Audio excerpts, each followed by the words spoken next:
الحمد لله رب العالمين وبه نستعين على أمور الدنيا والدين. أشهد أن لا إله إلا الله الملك الحق المبين، وأشهد أن محمدا رسول الله صادق الوعد الأمين.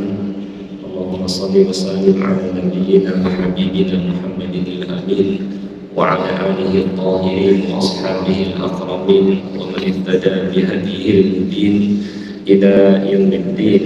Amma ba'd.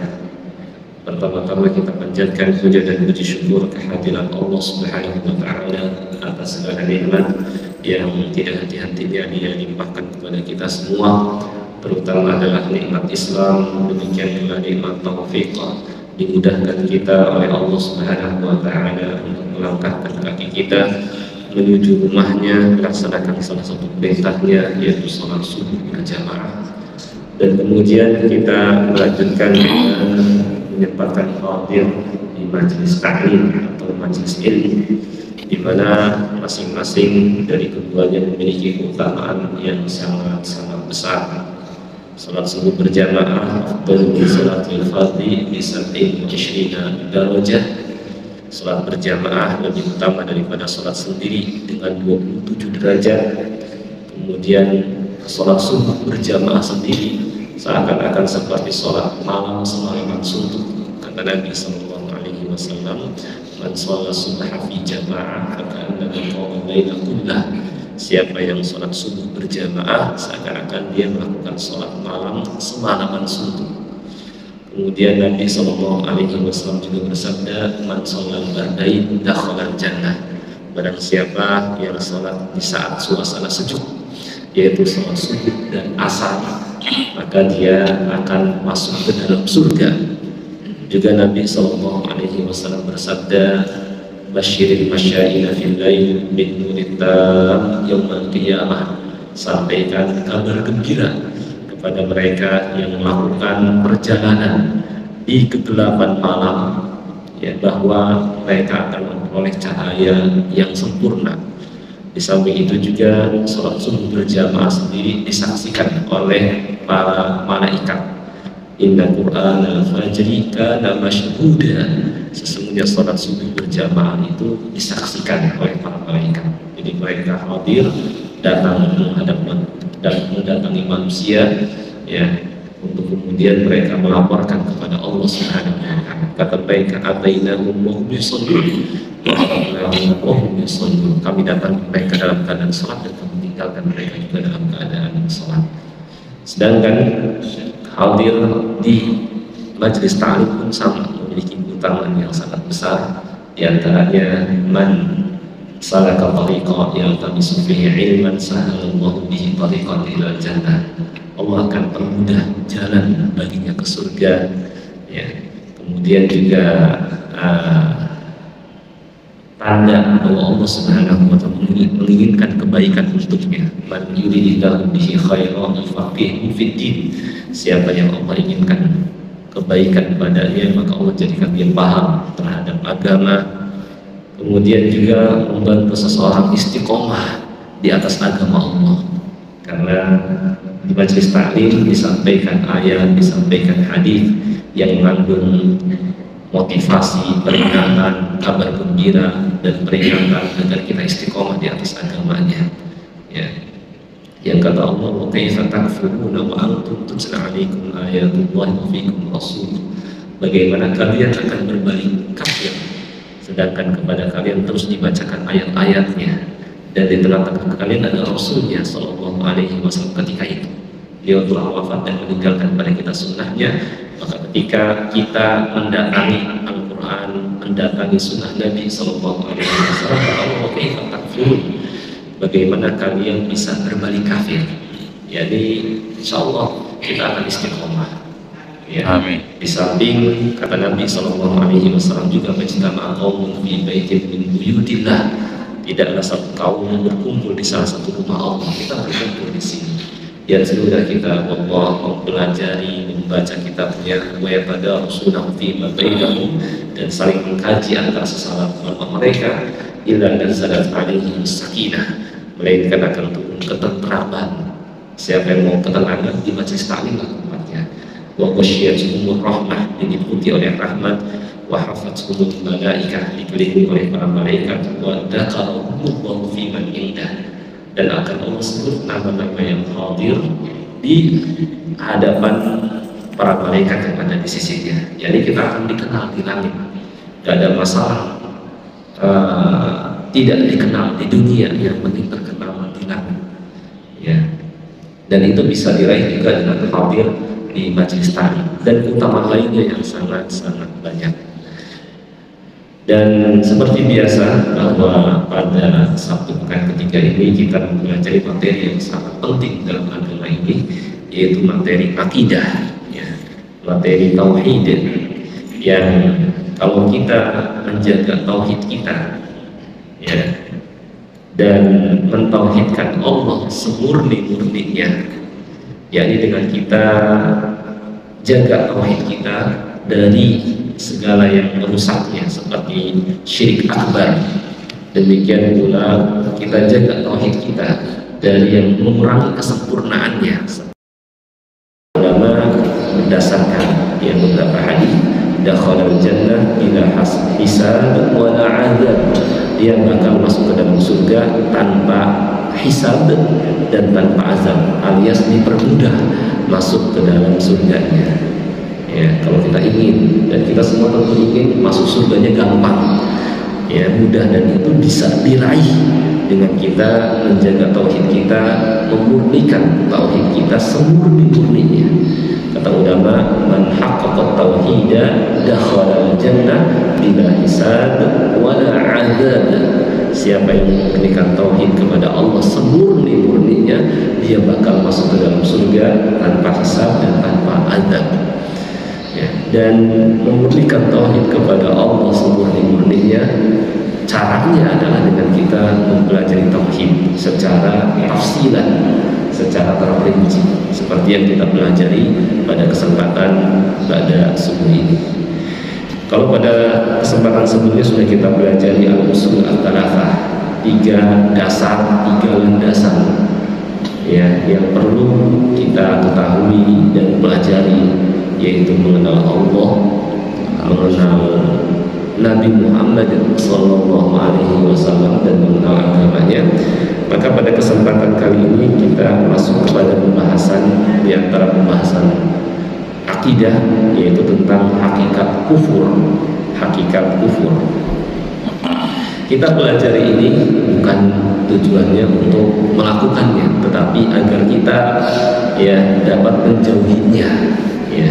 Karena di antara penyebab seseorang jatuh ke dalam keburukan, dalam kesalahan, adalah karena dia tidak mengetahui. Maka dengan kita pahami, kita ketahui, kita dapat menjaga diri daripadanya. Araftu syarra la li syarri. Kita pelajari keburukan bukan untuk melakukannya, ya, walakin litawaqi anhu, tetapi untuk jaga diri daripadanya. Kita akan bahas tentang hakikat kufur ini dari beberapa sisi. Pertama, ta'rifu, definisi atau pengertian kufur itu apa. Kita sering mendengar kata-kata kufur, kafir. Ya, kalau kafir itu orangnya, kalau kufur itu perbuatannya. Ya. Secara lughatan bahasa dimana, ya, as-satru wa taghdiyah, ya, menutupi, ya, menutupi itu kufur secara bahasa, ya. Dia menutupi atau apa namanya, menghalangi bisa, atau menutupi, ya. Sedangkan secara syara', ya, adalah didul Islam, lawan dari Islam.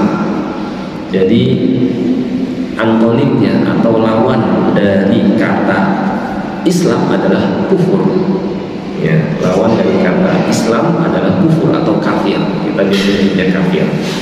Berarti kalau pelakunya Muslim, ya, agamanya Islam, maka lawan dari Muslim adalah kafir, perbuatannya kufur. Ya, makanya orang yang tidak berada di atas Islam ya kafir. Ya, kalau mau dikatakan ya apa namanya tidak kafir ya masuk Islam gitu. Ya, kan sesuai dengan kenyataan. Nggak bisa untuk memperlembut ya apa namanya keadaan ya istilah kemudian kita ganti dengan yang lain ya, karena kenyataannya seperti itu ya kita nyatakan sesuai dengan adanya. Kalau mau tidak dikatakan kafir ya masuk Islam gitu.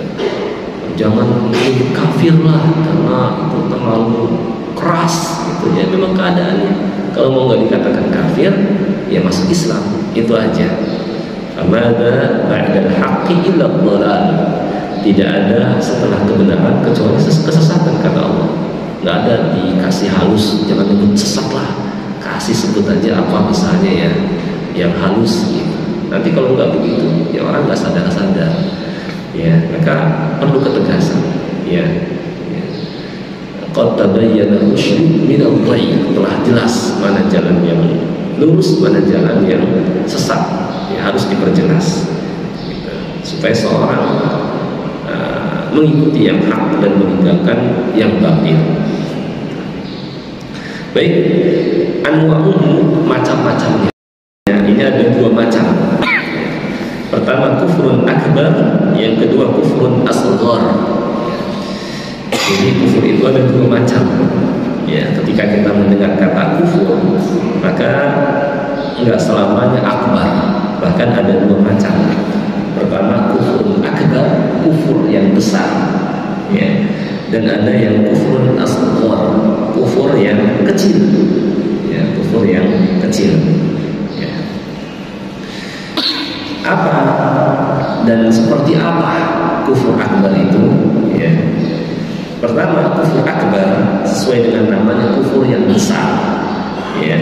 Huwa adam imani billahi wa rusulihi sawa kana ma'ahu takdzib aw tidak ma'ahu takdzib.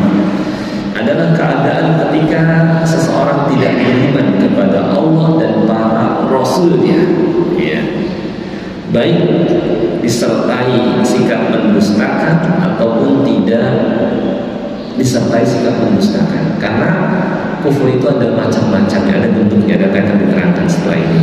Yakni keadaan seseorang tidak beriman kepada Allah dan Rasulnya, baik dengan adanya sikap mendustakan maupun tidak mendustakan, tapi dengan bentuk lain. Ya.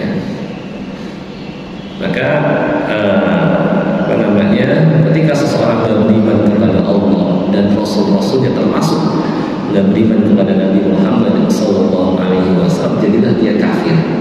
Jadilah dia kafir ya. Meskipun dia beriman kepada Nabi-Nabi dan Rasul-Rasul sebelumnya, misalnya beriman kepada Nabi Isa, beriman kepada Nabi Musa dan Nabi-Nabi sebelumnya. Kalau nggak beriman kepada Nabi Muhammad SAW, jadilah dia kafir. Jadilah dia kafir. Orang Nasrani jadi kafir ketika nggak beriman kepada Nabi Muhammad SAW. Orang Yahudi jadi kafir ketika tidak beriman kepada Nabi Isa dan Nabi Muhammad SAW. Kalau dikatakan Muslim dan mukmin harus diimani semuanya, semua para nabi. Karena prinsip kita la nufarriqu baina ahadin min rusuli. Kita tidak beda-bedakan antara satu pun di antara rasul-rasul. Dan tentu antara yang beriman kepada semua rasul dengan yang hanya beriman kepada sebagian rasul, yang hak adalah yang beriman kepada rasul, semua rasul. Karena satu sama lain rasul itu tidaklah sama, dan mengingatkan untuk beriman kepada nabi dan rasul yang datang setelahnya ya. Maka tidak dikatakan beriman kepada seorang rasul kalau ya dia tidak beriman kepada rasul-rasul yang lain. Maksudnya apa? Seorang misalnya ngaku beriman kepada Nabi Isa tapi nggak beriman kepada Nabi Muhammad SAW, sama dia beriman kepada Nabi Isa. Karena Nabi Isa nyuruh beriman kepada Nabi Muhammad SAW, sebagaimana firman Allah di surah As-Saff, wa iqala Isa ibn Maryam ya bani Israil inni rasulullah ilaikum musaddiqan lima bayna yadayya min at-Tawrah wa mubasysyiran bi rasulin ya'ti min ba'di ismuhu Ahmad, kata Nabi Isa. Dan ingatlah ketika Isa putra Maryam berkata, wahai Bani Israel, sesungguhnya aku adalah utusan Allah kepada kalian yang membenarkan kitab yang datang sebelummu dan memberikan kabar gembira dengan kedatangan Rasul setelahku bernama Ahmad, yakni Muhammad sallallahu alaihi wasallam. Ya. Juga Allah Subhanahu wa taala berfirman, kadzabat qaum Nuhin al-mursalin, kaum Nuh telah mendustakan para rasul. Mungkin seorang bertanya, memangnya yang diutus kepada kaum Nuh banyak nabi atau rasul? Jawabnya enggak, cuma Nabi Nuh alaihi salam saja. Tapi kenapa Allah Subhanahu wa taala menggunakan bentuk jamak? Kaum Nuh telah mendustakan para rasul. Jawabnya, karena mendustakan seorang rasul sama saja mendustakan semua rasul. Karena ini tidak bersama, yaitu tauhid. Wa laqad ba'athna fi kulli ummatin rasulan an i'budu Allaha wa ijtanibut taghut. Sungguh kami telah mengutus pada setiap umat seorang rasul untuk menyerukan sembah oleh kalian Allah, ya, dan jauhilah taghut, sesungguhnya selain Allah.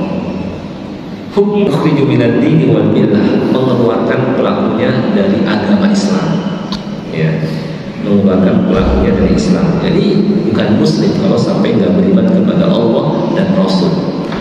Dan kalau seorang yang tadinya dia mau beriman kepada Allah atau kepada rukun iman yang 6, tapi kemudian dia ya tidak beriman ya kepada salah satu di antara rukun iman, jadi dia kafir.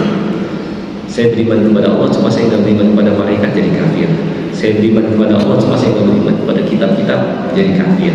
Saya beriman kepada Allah, cuma nggak beriman kepada Rasul, jadi kafir. Ya. Ini kufur akbar. Dan kufur akbar ini ada beberapa macam bentuk. Maksudnya apa? Bentuk kufur akbar itu ada yang berupa, pertama kufur takdzib, yakni dia mendustakan secara langsung, nggak beriman, nggak percaya, bahkan menyatakan dusta. Dalilnya firman Allah Ta'ala dalam surah Al-Ankabut, وَمَنْ أَظْلَمُ مِمَّنِ افْتَرَىٰ عَلَى اللَّهِ كَذِبًا أَوْ كَذَّبَ بِالْحَقِّ لَمَّا جَاءَهُ أَلَيْسَ فِي جَهَنَّمَ مَثْوًى لِلْكَافِرِينَ. Ya. Siapa yang lebih zalim, jadi tidak ada yang lebih zalim daripada orang yang mengadakan kedustaan kepada Allah atau mendustakan kebenaran setelah datang kepadanya. Bukankah neraka jahanam tempat bagi orang-orang kafir? Ini bentuk kufur yang pertama. Dia setelah Al-Quran nggak percaya, Nabi Muhammad SAW nggak percaya, ya, ajaran-ajaran Islam nggak percaya, ya, apa yang disampaikan oleh Nabi SAW nggak percaya. Ini kufur takdzib bentuk pertama, ya, maka pelakunya kafir. Yang kedua, kufur juga ada yang berupa iba wal istikbar ma'at tasdiq, bentuknya penolakan dan sombong, ya, seperti orang-orang yang tahu kebenaran kerasulan Muhammad Sallallahu Alaihi Wasallam, ya, cuma nggak mau beriman, ya. Saya sih tahu, percaya bahwa Muhammad Sallallahu Alaihi Wasallam Nabi dan Rasul, Islam agama yang benar, ya, tetapi saya nggak mau mengikuti. Nah, ini namanya kufur iba masih istikbar, seperti kufurnya iblis. Kata Allah, wa idh qulna lil malaikati isjudu li Adam fasajadu illa iblis aba wastakbara wa kana minal kafirin. Dan ingat ketika kami berfirman kepada para malaikat, sujudlah kalian kepada Adam, maka mereka pun sujud kecuali iblis, dia enggan dan sombong. Wa kana minal kafirin, dan iblis termasuk golongan yang kafir. Ya, di sini iblis mengetahui, ya, perintah Allah Subhanahu wa Ta'ala, ya, tapi dia nggak mau mengikuti, ya, sama seperti orang-orang Yahudi. Orang Yahudi kata Allah, alladzina atainahumul kitaba ya'rifunahu kama ya'rifuna abna'ahum. Orang-orang yang kami berikan kepada mereka Alkitab Taurat, mereka mengenali Nabi Muhammad SAW seperti mereka mengenali anaknya sendiri. Orang tua manapun kalau di depannya banyak anak-anak, ya, di situ juga ada anaknya, dia tahu mana yang anaknya, mana yang bukan. Seperti itulah orang Yahudi, saking jelasnya bagi mereka kenabian dan kerasulan Muhammad SAW. Tapi mereka nggak mau menyatakan asyhadu an la ilaha illallah wa asyhadu anna Muhammadar Rasulullah karena gengsi, merasa dirinya sombong, merasa dirinya lebih baik, ya, merasa harusnya kami kan keturunan Nabi, ya, Israel, Bani Israel, ya, dan seterusnya, ya. Nah ini kufur yang bentuk kedua, ya, percaya sih percaya, tahu sih tahu, cuma nggak mau mengikuti, ya, nggak mau mengikrarkan syahadat, ya. Paman Nabi SAW sendiri seperti Abu Thalib, ya. Abu Thalib tahu bahwa keponakannya seorang Nabi, ya, berdasarkan banyak, maksudnya yang beliau saksikan sendiri. Bagaimana ketika usia Nabi SAW belasan tahun diajak berdagang menuju Syam, ketika hendak sampai di negeri Syam ketemu dengan seorang pendeta Buhairah. Pendeta ini melihat ciri-ciri kenabian ada pada Nabi Muhammad SAW, maka dia menyarankan bawa pulang, ya, jangan bawa ke Syam, khawatirnya sesampainya di Syam dan orang-orang Yahudi melihat ciri-ciri kenabian ada pada beliau, kemudian mereka menyakitinya, maka pulang. Itu sudah kelihatan. Tapi kenapa nggak mau? Karena gengsi, ya, dengan keluarga besarnya, ya, yang kebanyakan kafir, gitu. Kemudian kufur juga bisa berupa syak, ragu-ragu, kufur syak.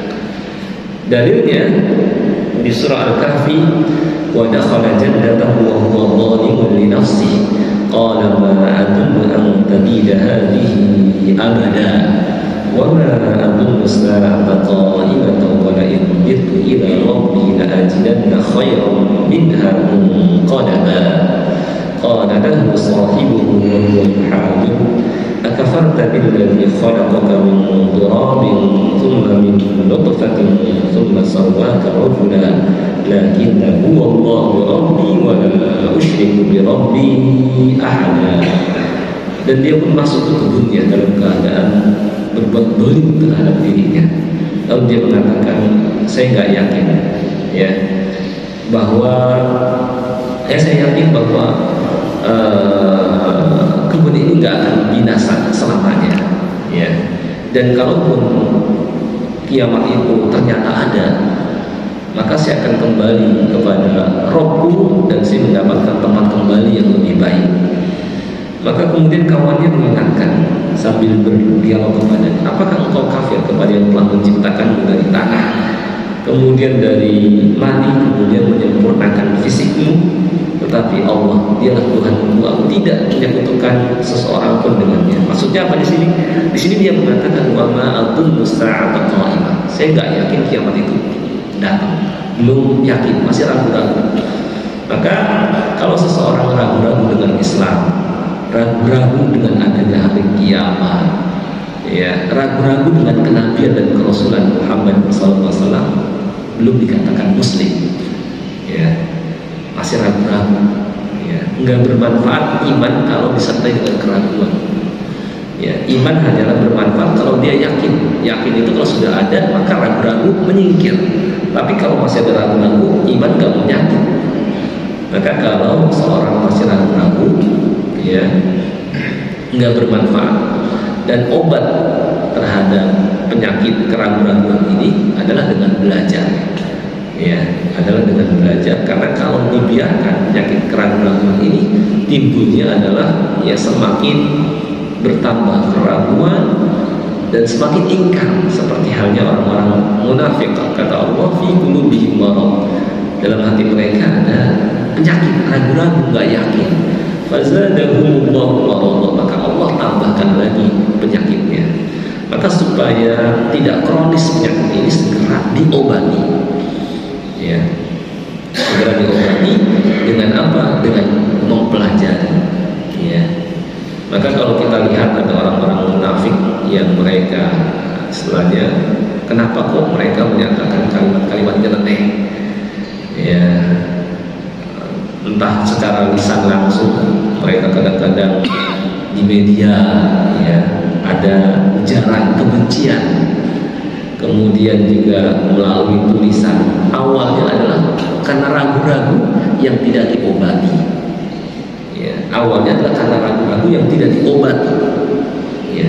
Harusnya mereka belajar, ya, harusnya mereka belajar dan jangan melihat Islam kepada orang-orangnya, karena keadaan orang-orang zaman sekarang tidak mewakili agama Islam pada umumnya, ya. Mereka jauh dari agama, melihat Islam, melihat ke orang, itu bukti orang Islam begini, itu bukti orang Islam begitu. Nggak bisa melihat Islam, melihat kepada ajarannya yang bersumber dari Al-Quran dan As-Sunnah. Yang bisa mewakili Islam adalah Nabi kita Muhammad SAW dan para sahabat ini.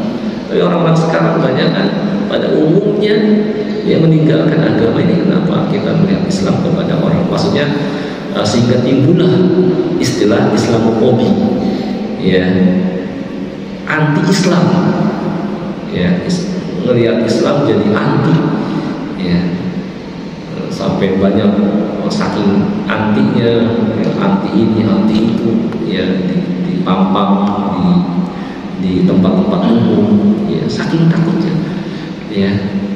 Padahal tertulis KTP-nya Islam, tapi kok dia anti dengan ajarannya.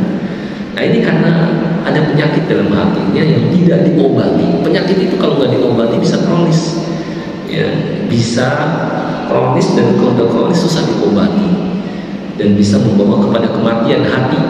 Seperti hati orang-orang kafir itu sudah mati hatinya. Ya, kata Allah, sawaun alaihim, kalau sudah mati, sawaun alaihim, sama. A'andzartahum am lam tundzirhum la yu'minun. Engkau kasih peringatan atau enggak bermanfaat. Itu kalau sudah mati. Nah, mereka awalnya dari penyakit keraguan yang tidak diobati, akhirnya bertambah semakin anti dengan Islam. Apa bukti anti? Kemudian mereka nyatakan dengan ujaran-ujaran kebencian, dan kemudian mereka juga ya, dengan tulisan juga, dengan sikap juga, ya. Nah, supaya mereka dapat sembuh dari penyakit ini adalah dengan mempelajari Islam, datangi Al-Quran, ya, datangi majelis ilmu, ya, hadis, pelajari syarahnya. Maka insya Allah penyakit hati yang berupa ragu-ragu ini dapat terobati. Ya, banyak bentuk Islamofobi. Saya pernah ada risalah contoh-contoh atau kalimat-kalimat yang menunjukkan seorang terkena penyakit ini. Anti-Islam adalah penyakit hati yang biasanya hinggap ke dalam diri orang-orang kafir dan munafik. Ini adalah penyakit kronis yang muncul setelah penyakit ragu-ragu yang tidak diobati segera, tapi dibiarkan, kemudian Allah tambahkan penyakit fazadahumullahu maradha, ya. Dimana penyakit ini juga muncul ketika seorang salah memandang, melihat Islam, ya, kepada sebagian pemeluknya, tidak melihat kepada ajarannya, ya. Kemudian juga melihat Islam tidak utuh. Ini juga penyebab anti-Islam. Ya, ini seorang melihat agama Islam setengah-setengah, ya, sehingga bayangan dan gambarannya tentang Islam, ya, karena tidak sempurna, dia melihatnya miring, enggak sempurna, ya. Seperti seorang melihat pemandangan tetapi karena tertutup sehingga dia tidak jelas keindahannya. Dan penyakit Islam juga muncul karena mendapatkan isu-isu jelek, ya, isu-isu dari orang-orang yang anti-Islam atau dari setan yang berusaha menjauhkan manusia dari agama Allah. dibuat Islam itu begini, ya. Demikian pula penyakit anti-Islam pun muncul karena kebodohan terhadap Islam, ya, tidak mau belajar. Maka obatnya, ya, yaitu adalah dengan, ya, dia mempelajari Islam, minta kepada Allah Subhanahu wa taala petunjuknya, ya. Maka insya Allah Allah Subhanahu wa taala akan obati, ya. Di antara bentuk anti-Islam atau contoh-contoh ucapan dan sikap yang menunjukkan seseorang itu terkena penyakit Islamofobi. Pertama, jangan bawa agama ke negara, ke lingkungan, ya. Cukuplah agama itu di masjid saja, ya. Jangan bawa keluar, udahlah, nggak usah sebut agama. Nah, ini udah contoh orang yang terkena penyakit Islamofobi. Kemudian tidak suka syiar-syiar agama ini ditampakkan, ya. Misalnya azan nggak perlu lah setelahnya pakai pengeras suara, dan di dalam masjid saja, mengganggu orang katanya, ya. Misalnya coba kalau gonggongan kalbun aja, anjing saja mengganggu orang lain, kemudian disamakan azan seperti gonggongan kalbun, ya, nggak seimbang sekali, ya. Padahal azan memanggil manusia beribadah kepada Allah, ya. Kalau gonggongan anjing, ya, jelas ini mengganggu orang lain. Kemudian juga bukan mengajak, tapi ya menakut-nakuti, ya. Kemudian juga ada istilahnya anti atau pelarangan pakai hijab, pakai jilbab. Nah, ini contoh anti-Islam. Kemudian juga contoh-contoh anti-Islam lainnya, misalnya tidak suka terhadap pembangunan masjid, ya. Kemudian tidak suka dengan ajaran Islam dan lebih suka tradisi nenek moyangnya. Itu yang harus kita lestarikan. Nggak usah pakai ajaran agama, mendingan kita budaya ini yang kita dahulukan, ya. Seperti istilahnya tidak kenal ada puisi dari seorang yang sudah murtad, yang kelihatan, ya kan? Awalnya dari ragu-ragu, nggak belajar. Saya tidak tahu syariat Islam, yang saya kenal konde dan ini. Nah, ini kan contoh, ya. Nah, dulu pernah ada, ya kan? Dan sekarang semakin kelihatan dia murtad dari Islam, ya. Nggak suka dengan azan, nggak suka dengan jilbab, ya. Kemudian lebih senang menghidupkan kembali budaya nenek moyang yang bertentangan dengan ajaran Islam, ya. Seperti mungkin melestarikan budaya syirik, membuat sesaji, kemudian membangun patung di sana sini, kemudian pokoknya budaya-budaya bertentangan dengan ajaran Islam harus dijaga katanya. Ini contoh orang terkena penyakit Islamofobi. Kemudian nggak suka dengan ucapan-ucapan Islami. Assalamualaikum, udahlah jangan pakai assalamualaikum, pakai aja misalnya sampurasun, kita ini udah terkena penyakit Islamofobi, gitu, ya. Kemudian berat kayaknya nyebut nama Allah itu, udahlah Tuhan aja. Kayaknya mau nyebut nama Allah itu berat. Saya khawatir orang yang seperti ini ketika akan meninggal dunia susah ngucapin asyhadu an la ilaha illallah. Karena nyebut Allah itu berat banget. Ciri orang yang cinta Allah, dia senang nyebut nama Allah, mengucapkan kata astagfirullah, subhanallah, bila sesuatu yang menakjubkan, masya Allah. Tapi orang ini nyebut nama Allah itu kayaknya alergi gitu.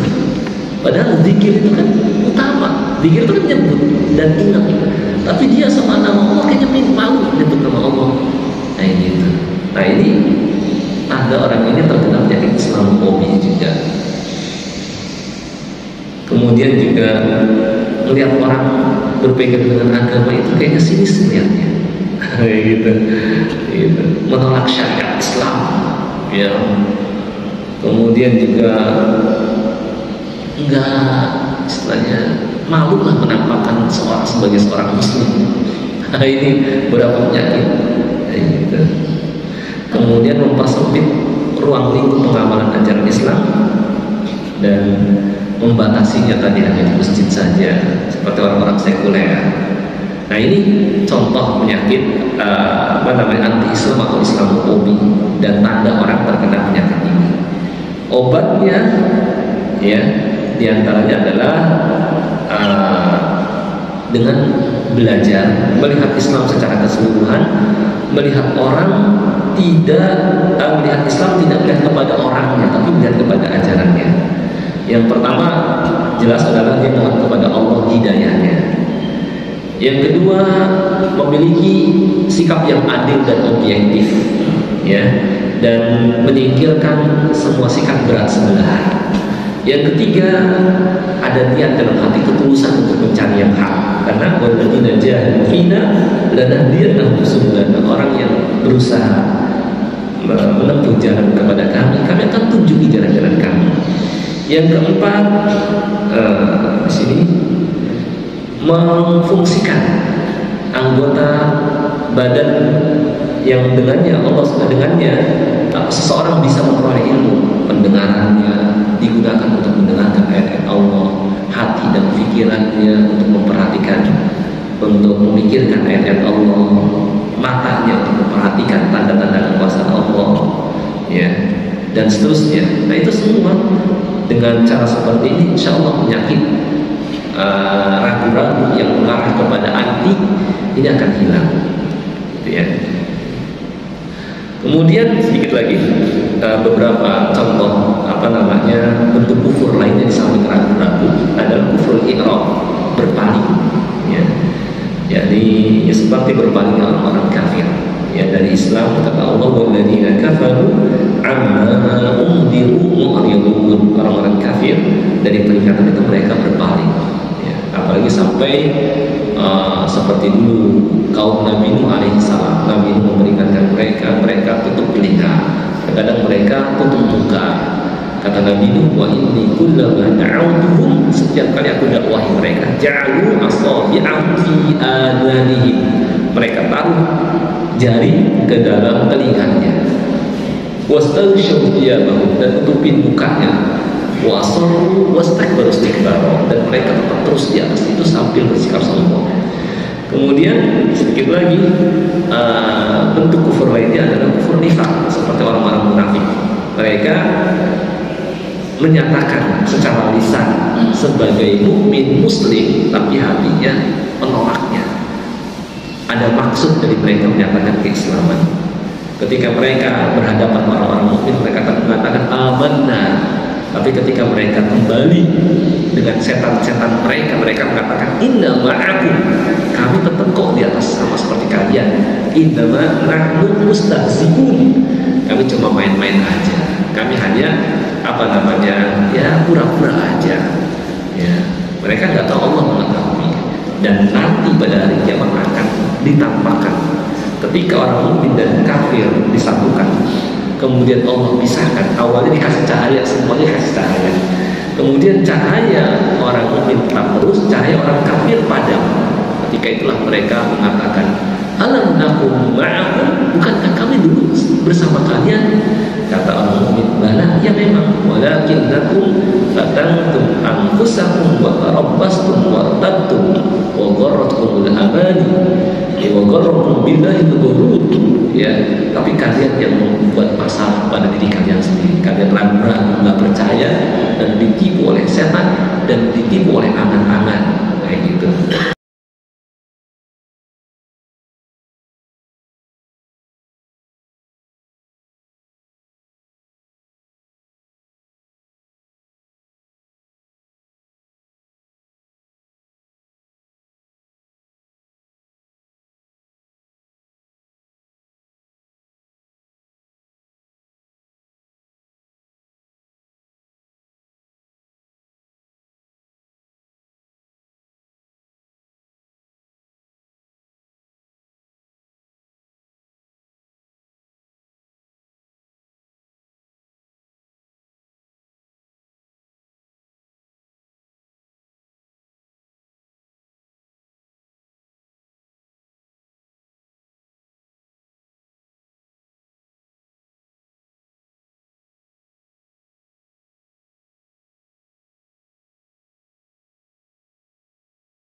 Ya, baik.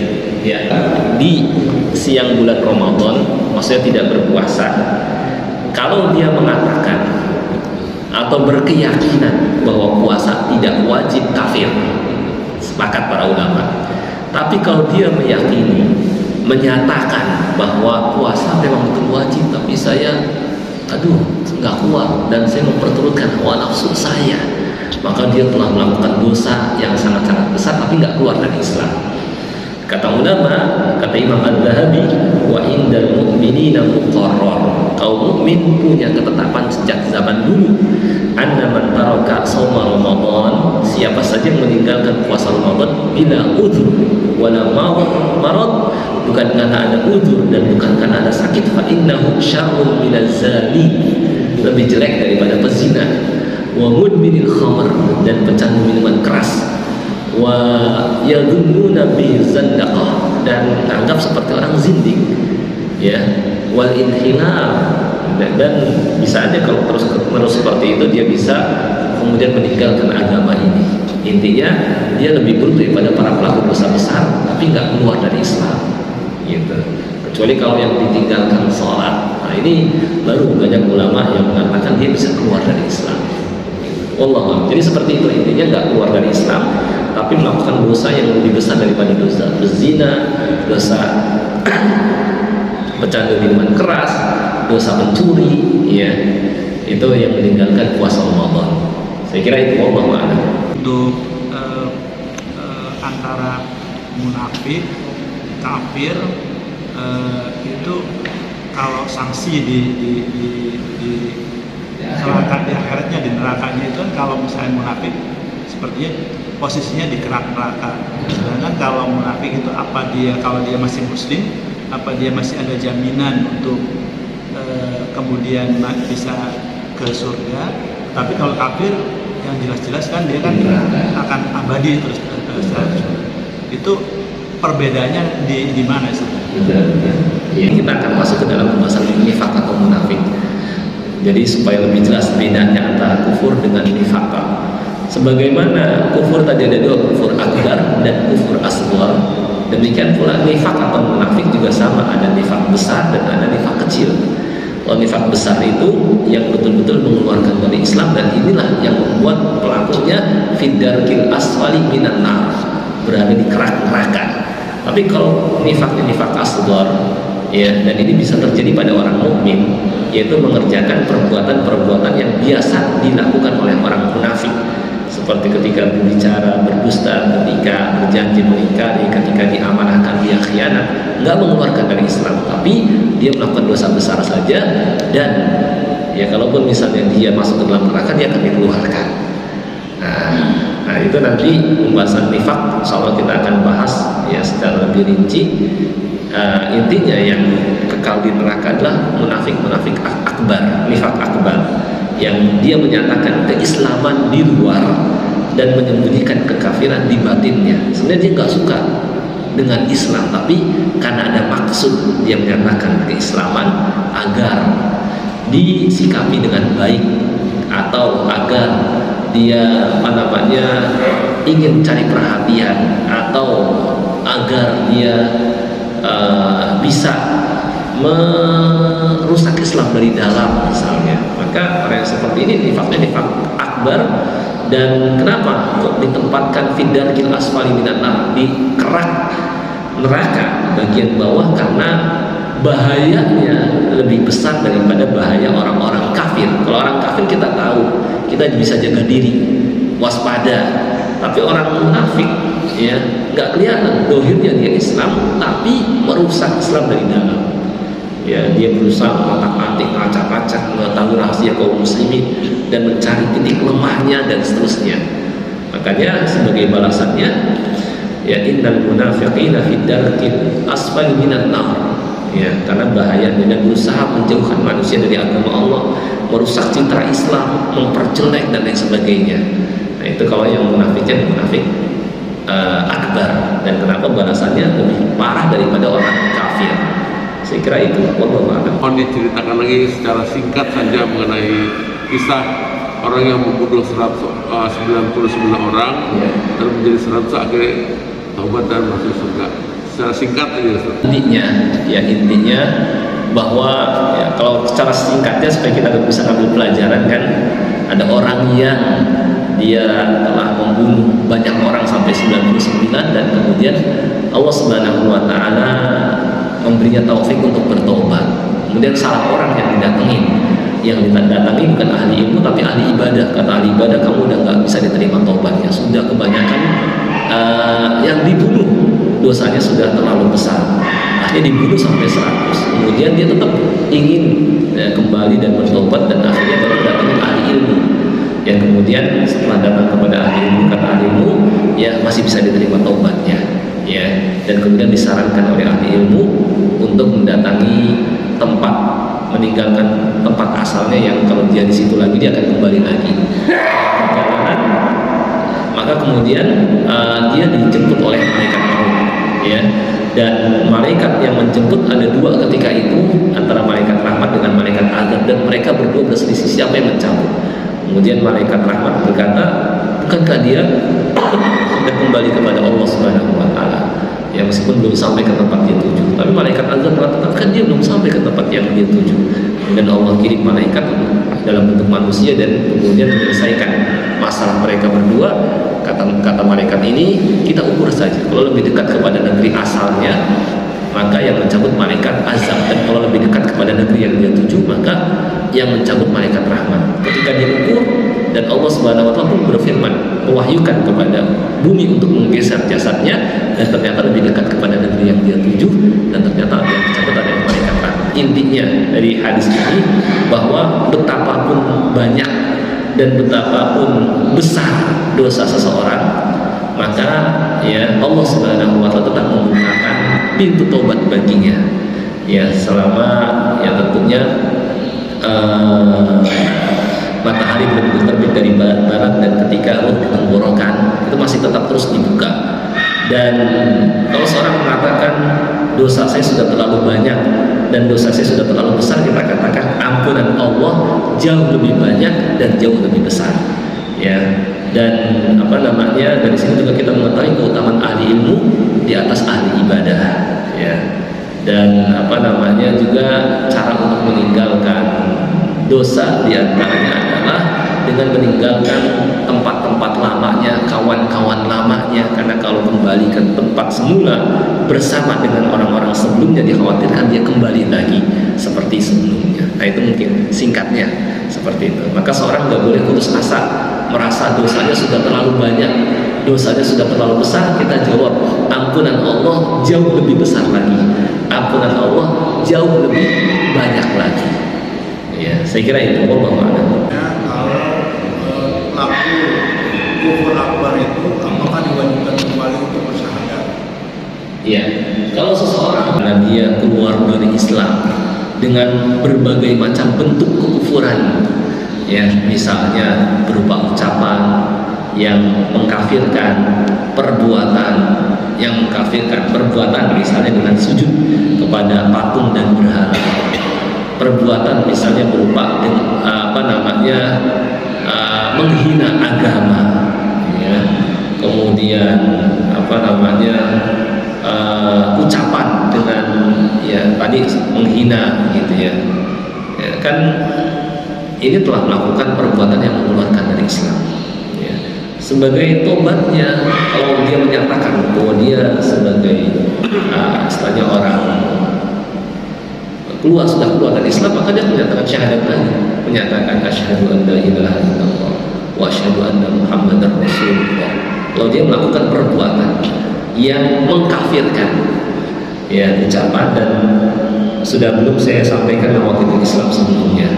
Jadi intinya ada perbuatan yang mengkafirkan, atau dalam kitab fikih namanya riddah.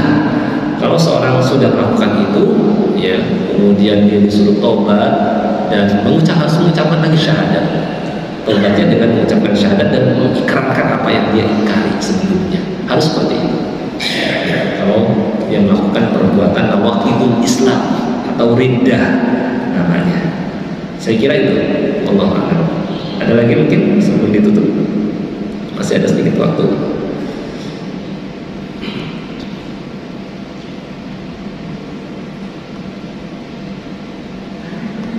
Kalau nggak ada, saya kira cukup Pak ya, karena kan subuhnya agak maju tadi. Ini udah cukup, saya kira. Sampai di sini yang bisa kita pelajari, yang benar datang dari Allah Subhanahu wa Ta'ala, yang keliru dari saya sendiri. Saya minta kepada Allah dan mohon maaf.